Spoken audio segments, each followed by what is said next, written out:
Hello everyone, आप सभी का स्वागत है आपके अपने यूट्यूब चैनल की कॉन्सेप्ट पर। आज का जो टॉपिक हमारा होगा वो टॉपिक है विराम चिन्ह। विराम चिन्ह में कल जो है हमने अल्प विराम पढ़ लिया था। आज जो हमारा टॉपिक होगा वो होगा अर्ध विराम। आइए देखते हैं कि अर्ध विराम क्या है, इसका उपयोग हम कहाँ कहाँ करते हैं। अर्ध विराम का चिन्ह सबसे पहले अगर हम देखें तो अर्ध विराम का जो चिन्ह है, तो अर्ध विराम का चिन्ह क्या है, इस तरीके का जो चिन्ह होगा वो अर्धविराम का चिन्ह होगा। मतलब एक बिंदु और ये कॉमा, कॉमा के ऊपर अगर बिंदु लगा दी जाए तो ये कौन सा चिन्ह हो जाएगा, ये अर्धविराम का चिन्ह हो जाएगा। आइए देखते हैं कि अर्धविराम क्या है। तो अर्धविराम कहता है कि पूर्ण विराम से कुछ कम, पूर्ण विराम से कुछ कम, अल्प विराम से अधिक देर तक रुकने के लिए अर्धविराम का प्रयोग किया जाता है। मतलब अर्धविराम चिन्ह का प्रयोग हम कब करेंगे, अर्धविराम चिन्ह कैसा होगा, तो यहाँ लिख दे रही हो अर्धविराम। अर्धविराम चिन्ह क्या होगा, तो एक बिंदु और उसके नीचे कॉमा, ये अर्धविराम चिन्ह है।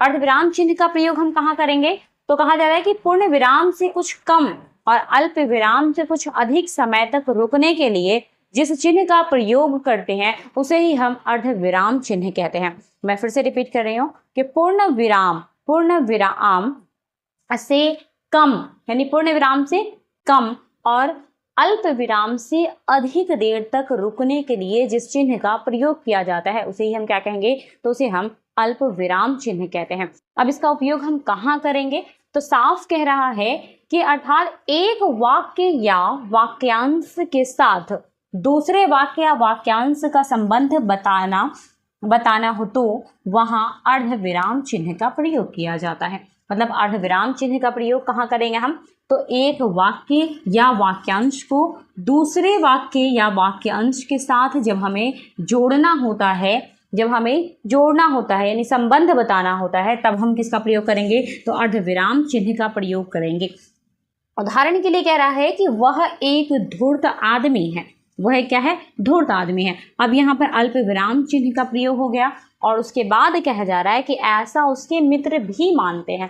अब थोड़ा सा रुका गया है कि वह एक क्या है, वह एक धूर्त आदमी है। एक ये अल्प विराम चिन्ह है, यहाँ पे हम थोड़े से समय के लिए रुकेंगे।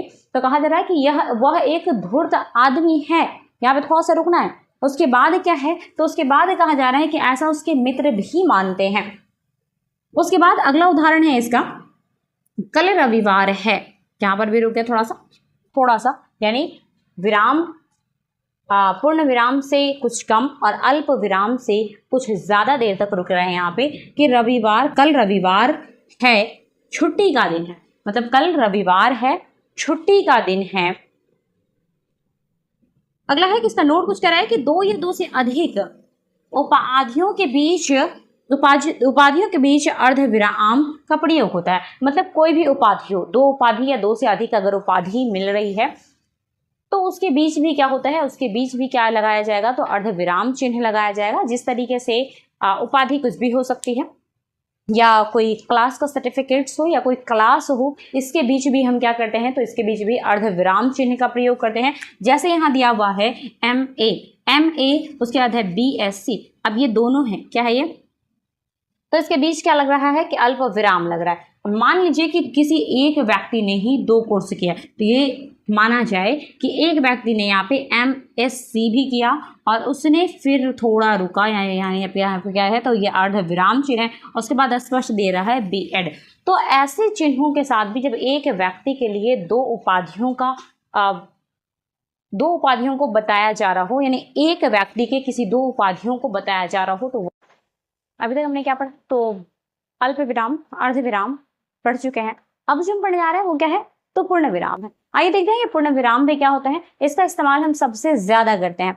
जितने भी हिंदी की भाषाएं हैं, यानी हिंदी का वाक्य जब हम लिखते हैं तो उस वाक्य में सबसे ज्यादा प्रयोग अगर किसी चिन्ह का किया जाता है तो वो पूर्ण विराम है।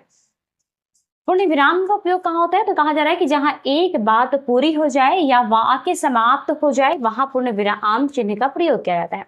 जब हम एक बात को हम पूरी कर लेते हैं या एक वाक्य को पूरी कर लेते हैं तो उसके अंत में हम क्या करते हैं, तो पूर्ण विराम चिन्ह को लगाया जाता है। अब पूर्ण विराम चिन्ह क्या है, तो हिंदी में पूर्ण विराम चिन्ह का प्रयोग सबसे अधिक होता है। मतलब हिंदी में, कहाँ? तो हिंदी में पूर्ण विराम चिन्ह का जो प्रयोग है वो सबसे अधिक होता है और पूर्ण विराम चिन्ह को हिंदी का सबसे प्राचीनतम चिन्ह कहा जाता है। स्पष्ट है कि यह चिन्ह हिंदी का प्राचीनतम विराम चिन्ह माना जाता है।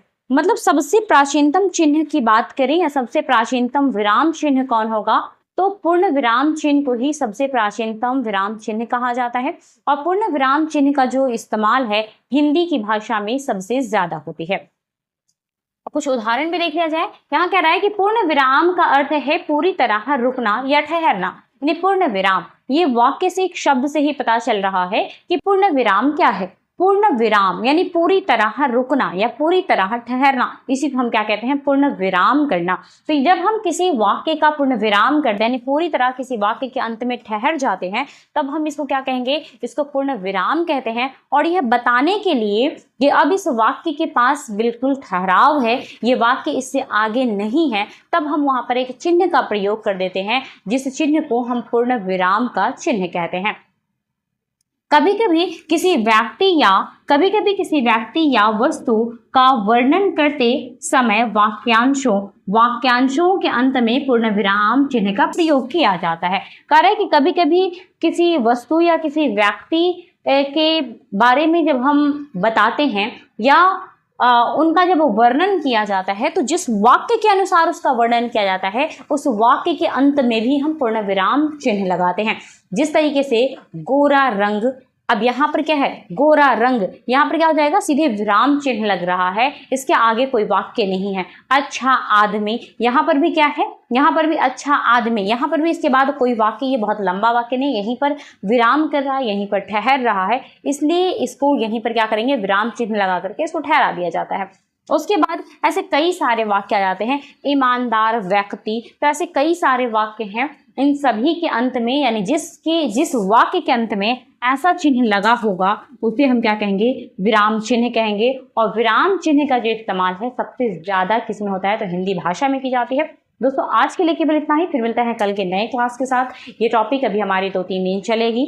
तब तक के लिए धन्यवाद। आप लोग को अगर वीडियो अच्छी लगी तो लाइक करें, सब्सक्राइब करें एवं शेयर करना ना भूलें। शुक्रिया।